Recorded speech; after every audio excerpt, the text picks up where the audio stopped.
된다면은 사실은 굉장히 많은 제안분을 얻지 않을까라는 생각은 늘 하고 있습니다. 그래서 정유상 선생님께서 철골 한옥 지으셨다 그래서 굉장히 궁금하네요. 대들보도 없고 이제 시자 대공의 어떤 모양 샌드위치 편을 위험으로 기하하고 있는데 가보고 싶습니다. 국가의 작업을 보시고 이제 삶의 방식이 곧 생각의 문제라고 했고 미래의 삶의 방식을 어떻게 갈까 이것인데 이제 사실은 굉장히 그 생각이 저도 동일합니다. 그러니까 지금 이제 현대한옥을 많이 설계하긴 하지만은 저의 기본적인 관심도 결국 삶의 문제, 그 삶의 형상의 문제이기 때문에 결국 우리가 살고자 하는 어떤 의지가 반영돼서 우리의 집을 찾아갈 것이다라고 믿고 또 많은 부분 건축주들을 만나면 오히려 어떤 심의위원이나 교수, 건축가를 만난 것보다 훨씬 다이나믹한 의지를 갖고 있어요. 그래서 그런 의지들을 생각해 보건데 굉장히 많이 바뀔 것 같다. 그래서 오늘은 한옥을 품은 마당집이라고 이제 함양제를 말했지만 사실 그럼 거기에 어디에 제 방점이 찍혀 있냐면 마당집에 있는 거죠.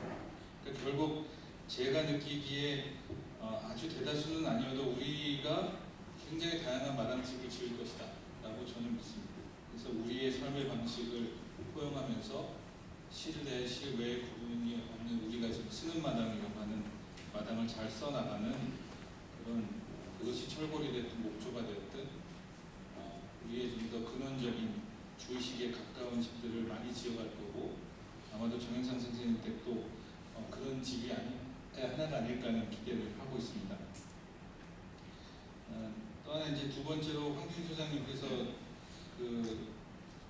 질문하신 이제 어디까지가 이 함양제의 건축가적인 판단이고 건축주적인 판단인가 하면 시간의 순서로 보면은 사실은 이제 건축주가 한옥으로 지어달라는 것을 했죠. 그래서 사실 건축주의 제안이 굉장히 크게 작용을 했는데 사실은 2008년에 처음 2층짜리 마당으로 이렇게 그냥 마당을 중심으로 무조건 2층짜리 기계자를 올린 때와 2012년에 다시 건축주가 찾아와서 일을 맡겼을 때 저 자신은 많이 변해 있었습니다. 그러니까 쭉 작업을 해오면서 마당집에 대한 생각을 키우고 있었고 그래서 뭐 한옥이 됐든 뭐가 됐든 저는 마당집을 잘 짓겠다.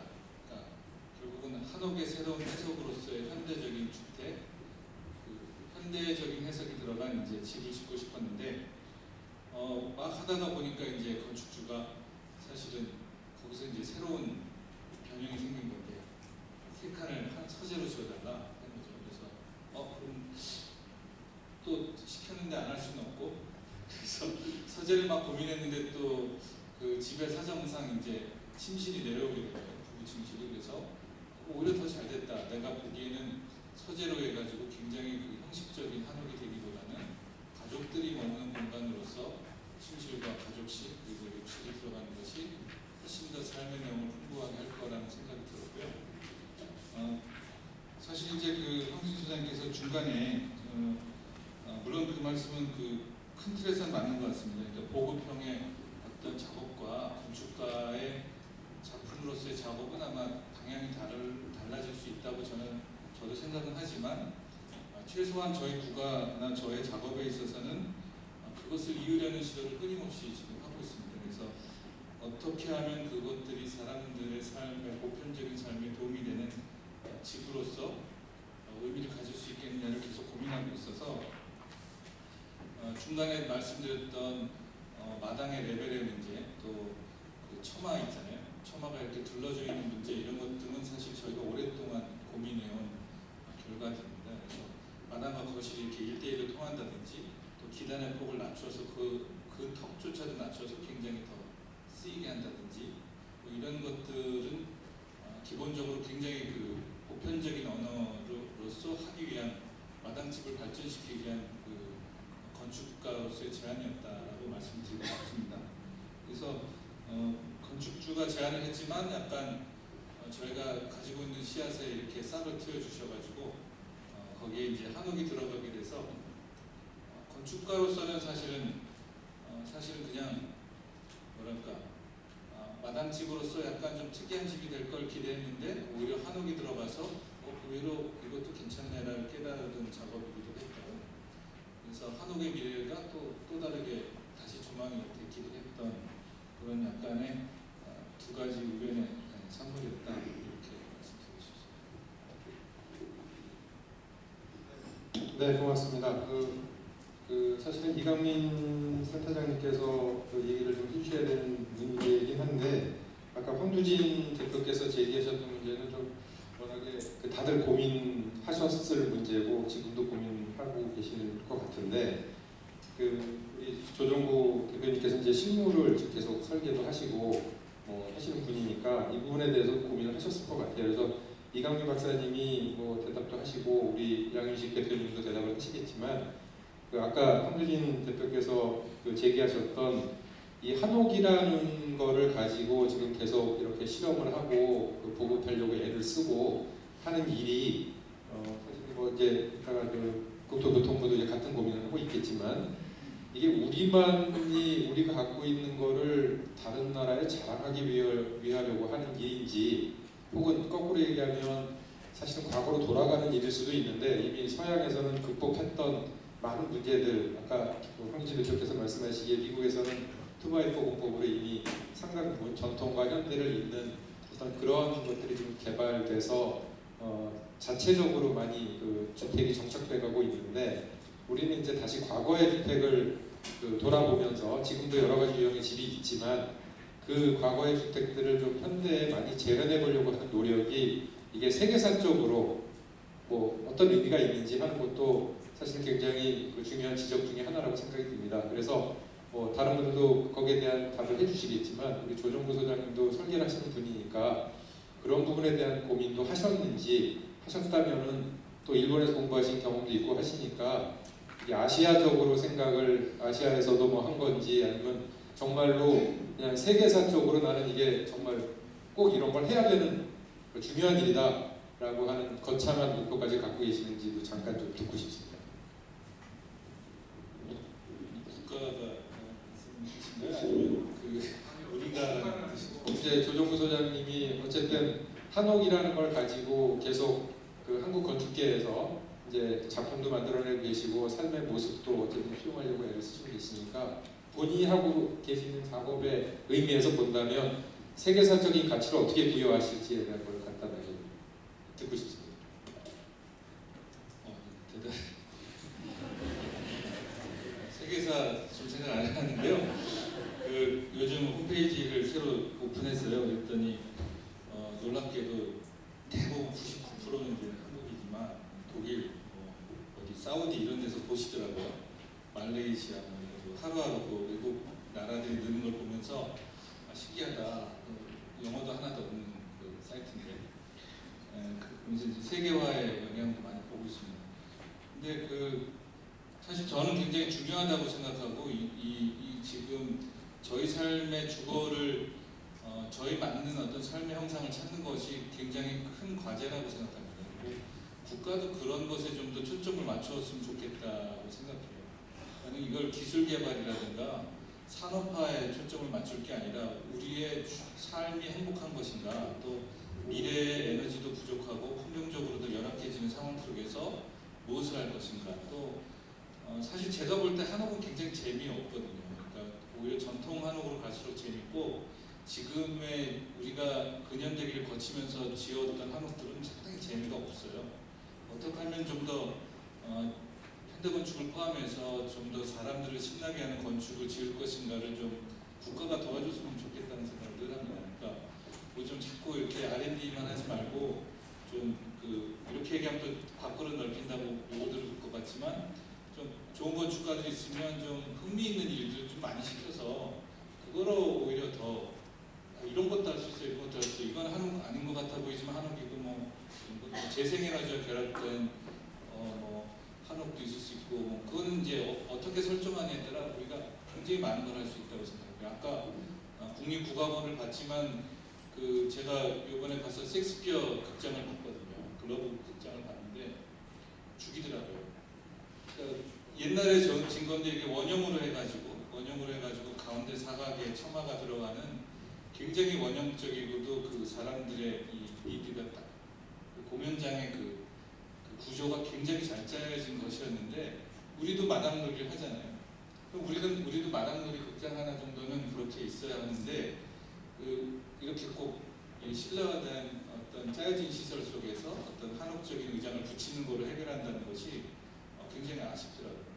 그런 것처럼 사실 되게 과제도 많고 할 것도 많고 우리다운 삶을 찾을 일이 굉장히 많기 때문에 저는 국가가 조금 더 행복의 주제를 두고 가야 된다고 생각해요. 기술이나 산업화, 효율 이런 거로 해서 아마 만들 수 있는 그 결과는 제가 몇 번 예상하지만 그 중목구조, 그러니까 전통 한식 목구조 시장을 확대하고 그 업체들을 돕는 일밖에 하지 못할 것이다 라고 저는 생각합니다. 그러니까 종국의 어떤 우리가 원하는 집을 도와주지 않고 그 일정한 산업화는 가능하겠지만 결국은 세키시 하우스라든가 이런 소위 말하는 일본에 있는 단독시장 그 메이카 주택이 생산되는 것을 돕듯이 우리의 그런 것들을 도울 과정으로 되지 않을까 하는 우려를 합니다. 그게 나쁘다는 건 아닌데 국가가 좀 더 큰 생각으로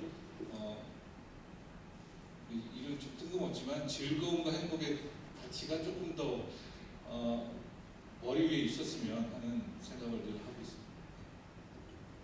네, 뭐 정확하게 답은 안 됐겠지만 어쨌든 세계사적으로 의미가 있다고 생각을 하시는 것 같고요.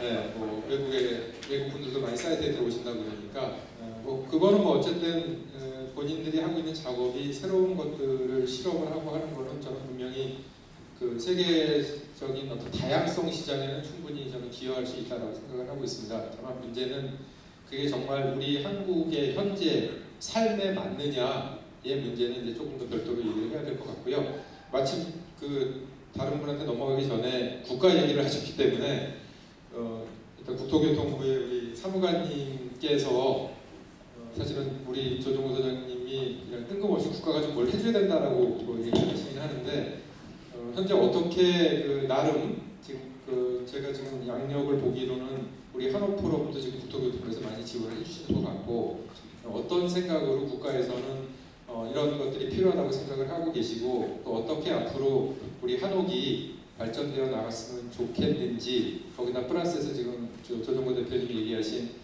국가에서 지원을 한다면 이제 말씀하신 거로 보면 사업이나 혹은 설계 쪽에 디자인 쪽에 지원을 하신다면 어떤 부분들이 가능할지 혹시 아이디어가 있으면 좀 잠깐 듣고 그 다음 쪽으로 넘어가도록 하겠습니다.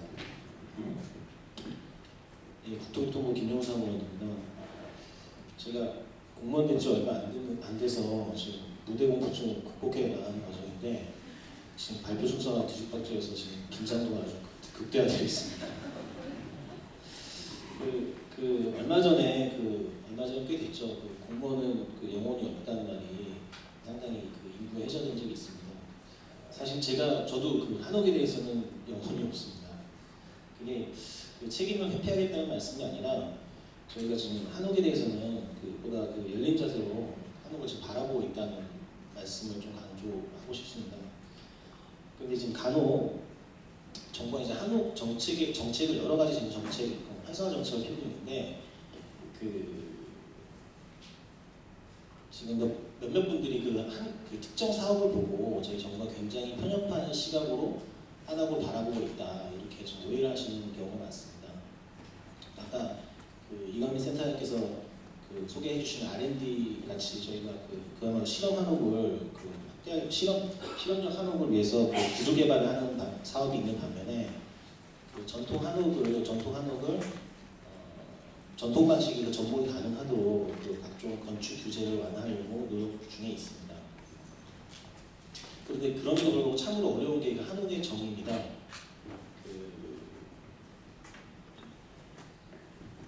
지금 순서가 뒤죽박죽되고 제가 지금 잠깐 긴장했습니다. 사실은 건축에 대한 정의가 한옥에 대한 정의가 건축 시행령에서 있긴 있었는데 올해 제정된 한옥 등 많은 분들 아시겠지만 한옥 등 건축자산의 지능에 관한 법률에서 기준을 굉장히 대폭 완화해서 정의를 내린 바가 있습니다.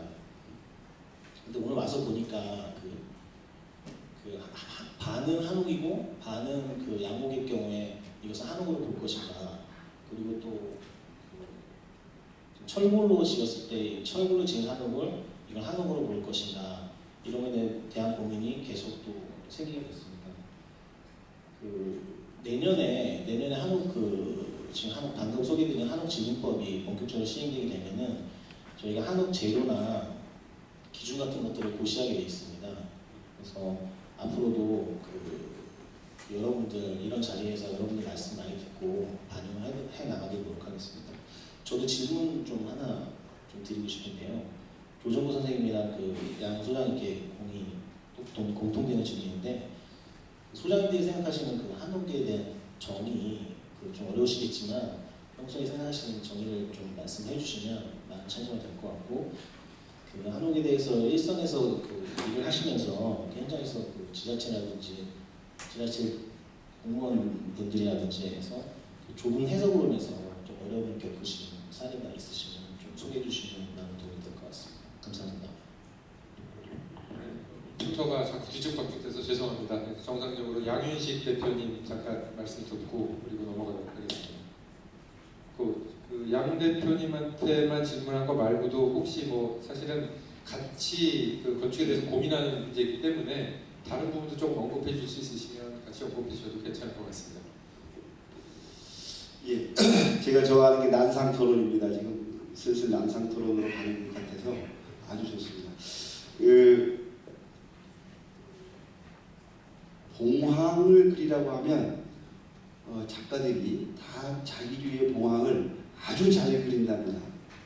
그런데 닭을 그리라고 하면 다들 어려워하고 심지어는 그려내지 못한다고 합니다.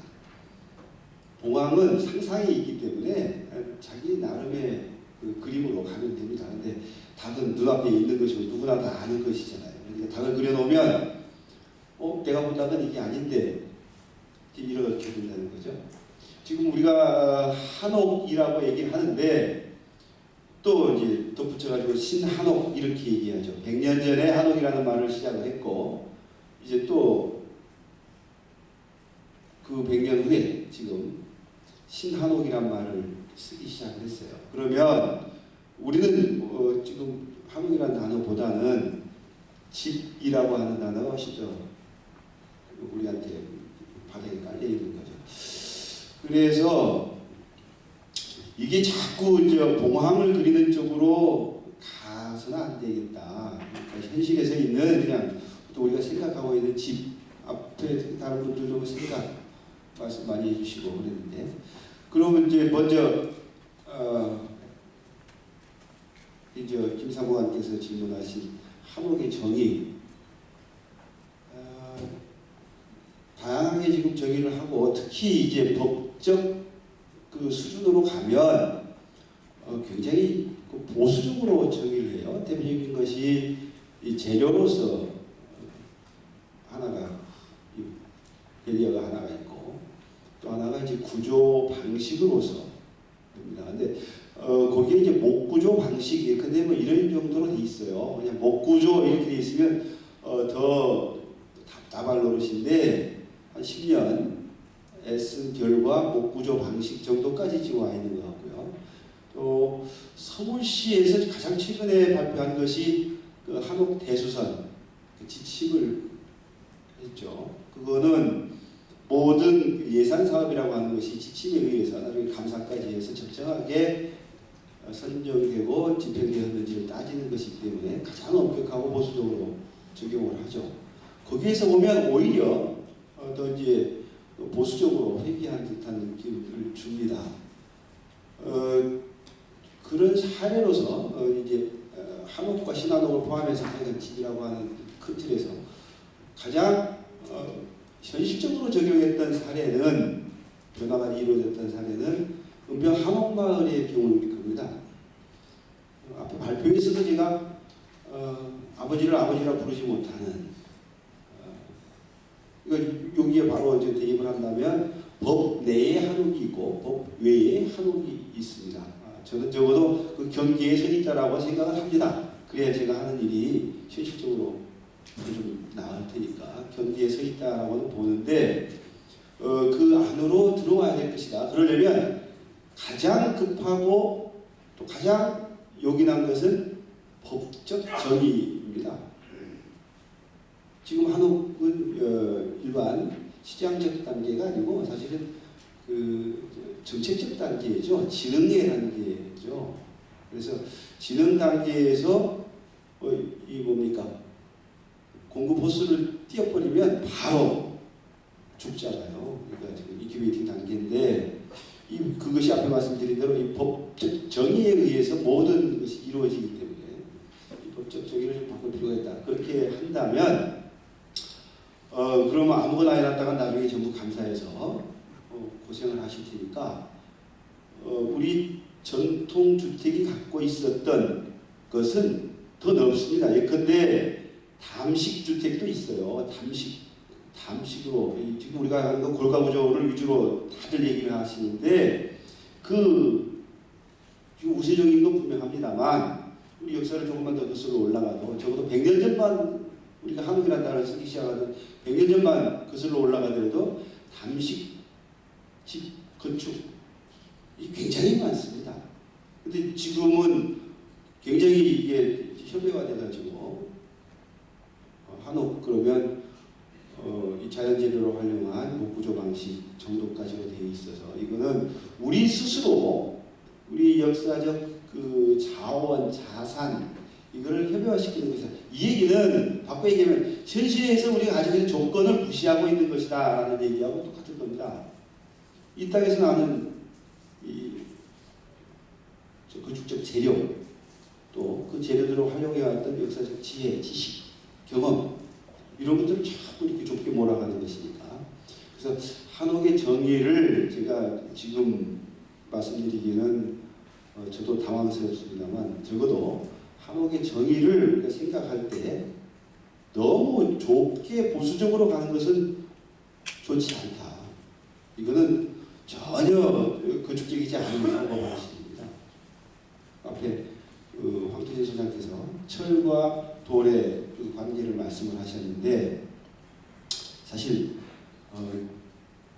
뭡니까 한옥 그 매번 얘기하죠. 한류에서 뭐 한복 얘기하고 뭐 등등등 이렇게 해서 뭐 바로 앞에 들어가니 관형적 이 제한하는 이 한자 때문에 고생하는데 그냥 우리 집이라고 생각을 하면 저는 그 지금 진흥 단계의 그 특성 때문에 나타나는 것이긴 한데 이걸 빨리 좀 넘어섰으면 좋겠어요. 그래서 예전에 제가 센터장님하고 그 얘기를 한 적이 있습니다.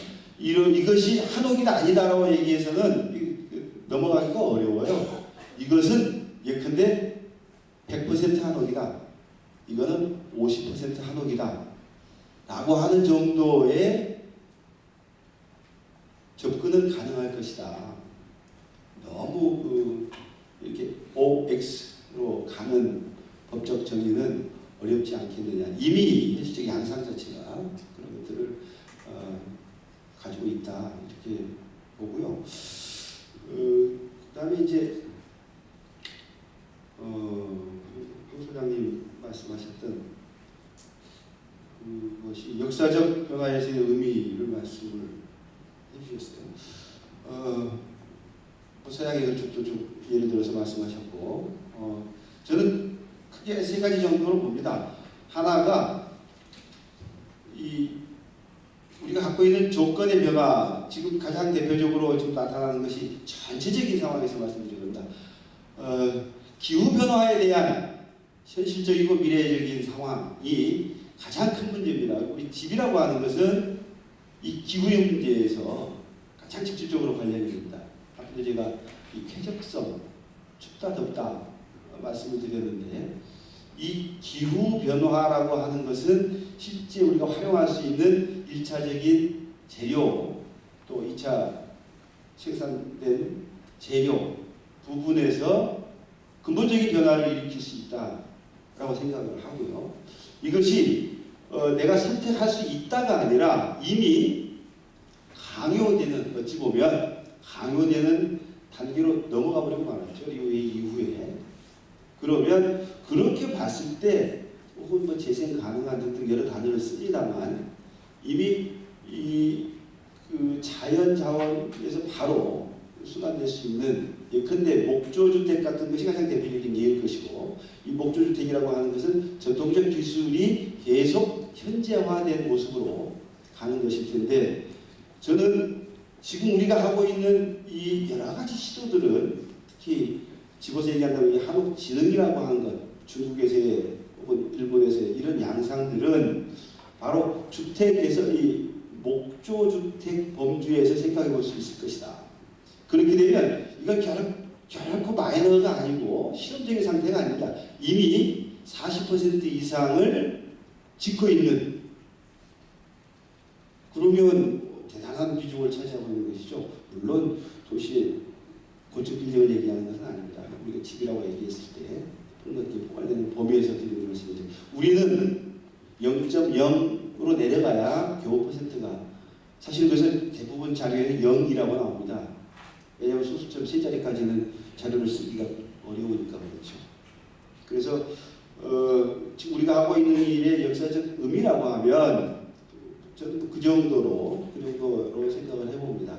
전통 기술에서 쭉 왔던 지배 차원에서 목조주택으로서 그거에 대한 대응으로서 의미를 가질 것이다.